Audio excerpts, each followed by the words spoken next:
اسلام آباد کے شہریوں کو اب گھر میں طوطا پالنے کے لیے محکمہ وائلڈ لائف سے رجسٹریشن کرانا ہوگی۔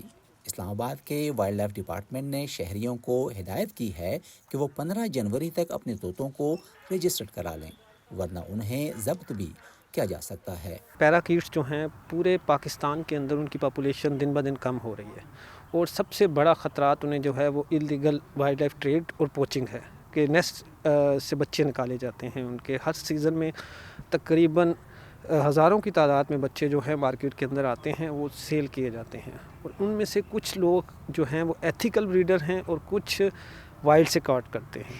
وائلڈ سے اگر کاٹ کریں گے تو وہ ایکو سسٹم جو ہے وہ ڈسٹرب ہوگا۔ تو ہم یہ چاہ رہے ہیں کہ جن لوگوں کے پاس کیپٹیوٹی میں ہیں ان کو رجسٹرڈ کریں گے، تاکہ جنگل کے اندر جو ان کی تعداد ہے وہ برقرار رہ سکے اور مزید بڑھ سکے۔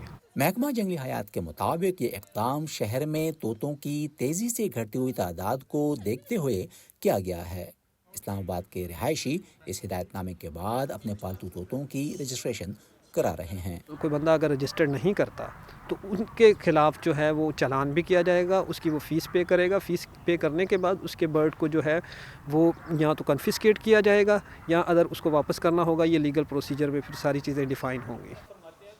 اپنے مسز کے کہنے پر نا اس کو لے کر آیا تھا طوطے کو۔ یہ میرے ساتھ سمجھ لیں کہ گھر کے ممبر کی طرح ہو گیا، اور اب ہم اس کو یہ فیل کرتے ہیں کہ جیسے اگر یہ گھر کا بچہ ادھر ادھر ہو جائے تو ہمیں پریشانی ہو جاتی ہے۔ تو اب میں تو کہتا ہوں کہ ہر ایک کو مشورہ دیتا ہوں کہ گھر میں کم از کم یہ نا 2 نہیں تو کم از کم 1 بچہ ایسا ضرور ہونا چاہیے۔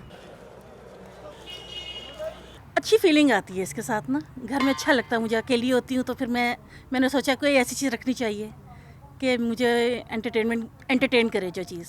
تو سارا دن باتیں کرتی ہوں، کھلاتی پلاتی ہوں، یہ بولتے ہیں جیسے چوچا کرتے ہیں، بہت مزہ آتا ہے ان سے۔ لیکن یہ ہے کہ دل لگا لے نا ان سے تو بہت غلط چیز ہو جاتی ہے، پھر ایک خوف رہتا ہے کہ یہ چھن نہ جائے، کہیں چلے نہ جائیں۔